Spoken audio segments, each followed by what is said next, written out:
It's halftime in the trading day. What's the score for your portfolio?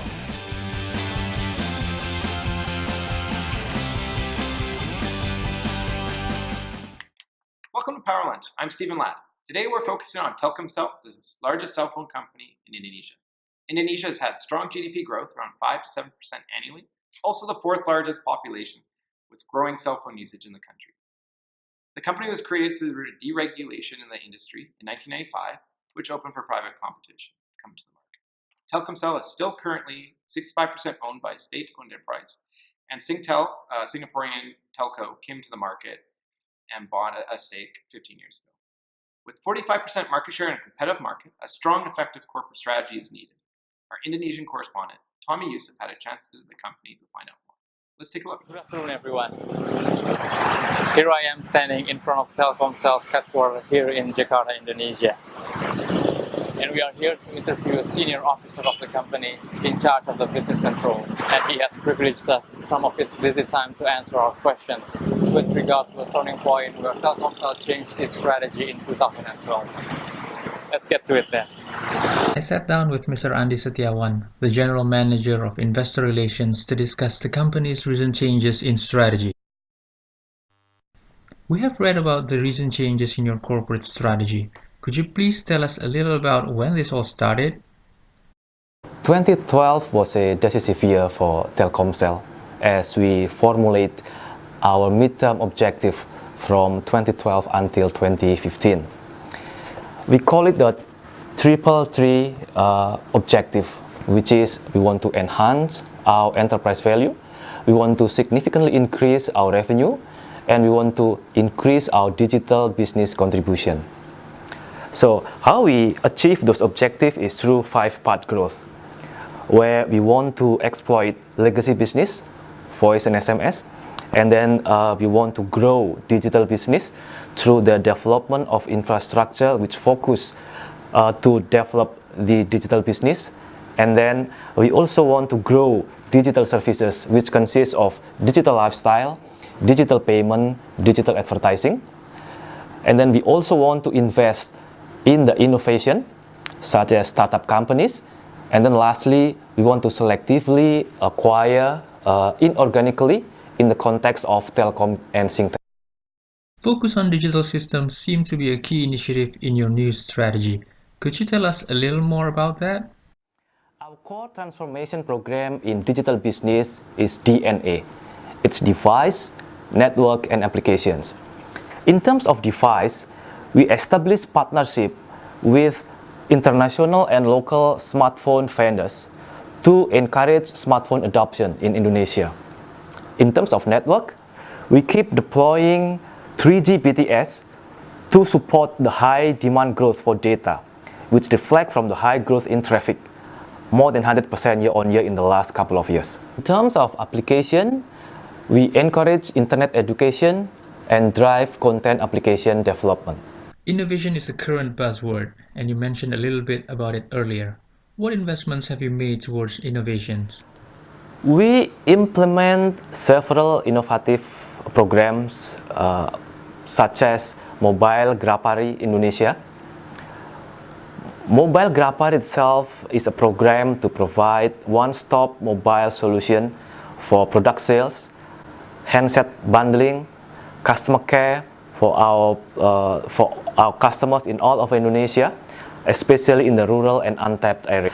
Mobile Combat is our innovation to provide fast network coverage solution in high traffic area which lack of sufficient coverage, such as sport, event, festive celebration, etc.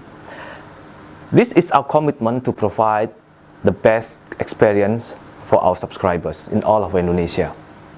What are your achievements from your strategy so far? If we look at 2014 result, we are actually on track towards achieving our midterm objective in 2015.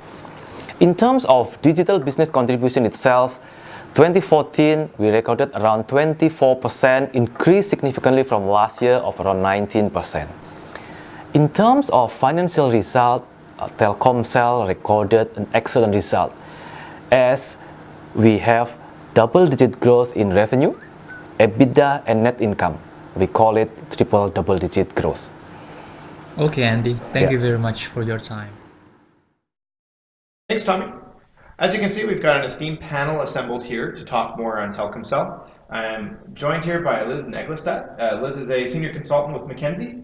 I've also has Lisa Santoso. She's an asset manager with Aberdeen, and Subhajit Mandal with Morgan Stanley in the investment banking world for telco. Thanks for coming on the show. Good to see you, Steve. So I just want to start off with Lisa here. We heard from Andy in our interview earlier about all the great things that are going on at Telkomsel. You guys, what do you see with the strategy? Is it a great strategy so far? I think this is a spot-on strategy for Telkomsel. So this strategy shows that Telkomsel is a forward-looking company. They invest their capital into innovation, and they're moving forward from the declining voice and SMS market into the data market. So I think the future is going to be good for them. Oh, very good. Monty, what do you think? I agree with you there. It's a forward-looking company making investments in the innovation side of things, the growing side of data. But what people tend to overlook is it's a lot of investment, and they might just feel the cash crunch going forward. So I know McKinsey's done a lot of work with Telkomsel about various different things. Liz, do you think there's a cash crunch coming? Is it that much of a risk, or are these guys going to work their way through it? I don't agree with Mondi right there. It is a big investment in the infrastructure for 4G. However, there is growing revenues from data. So Telkomsel saw a 16% of the revenues in 2012 from data, while in 2013 it was a whole 20%. This is great growth, and users are buying. Are users really buying? Because the main problem that we have been seeing with other telecom companies in the Southeast Asia region is people love 4G, consumers love 4G. They want the high speed. They're not willing to pay an extra cent for it. So, Well, as Steve mentioned, McKinsey's been working with Telkomsel in order to develop innovative solutions for monetizing the 4G market. And there are solutions around the world, such as Hulu, which is working with local providers in the Middle East in order to offer streaming of movies for their users. There's Singtel, which is a shareholder in Telkomsel, who offered their existing users the opportunity to pay an extra $120 in order to watch the World Cup, stream it live on their phones, their tablets, all kinds of devices. So it's definitely possible to do it.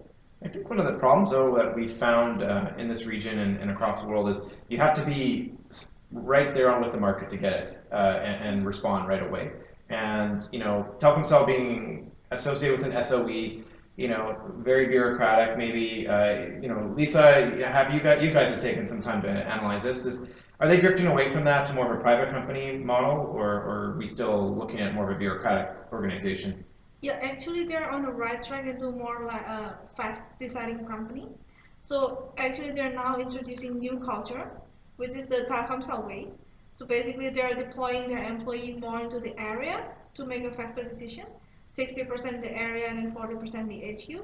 And along with that, they're also empowering their employee. They give them more autonomy in terms of making decisions. So I think everybody loves talking about change, right? But when it comes to implementing those changes, everybody is resistant to change. So Monty, change is driven from leaders. And in Telkomsel way, actually the change is driven from top management all the way to the bottom level. So I think this will speed up the decision-making process, and actually this change will happen. I'll have to agree with you there that when leaders drive change, there's much more impact. Absolutely. But then it's still a bit more fluff. What is it in for the shareholders? You do have a point that it's quite difficult to put in a value to company culture, which is it's what they're changing, right? Because it's so intangible.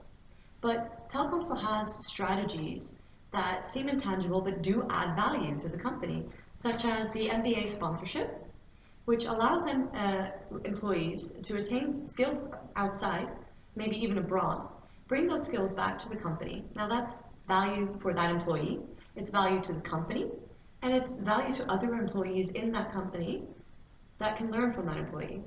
And as Lisa mentioned, empowering employees. It allows for quicker decision making, and it gives a sense of fulfillment in their work.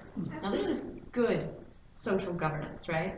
And studies by universities such as London Business School and INSEAD have shown that ESG offers a long-term investment return for shareholders. And there's your value right there that you can measure. We're down to our last 20 seconds. I know, Lisa, your company has got a stake in it right now. Are you buying this still?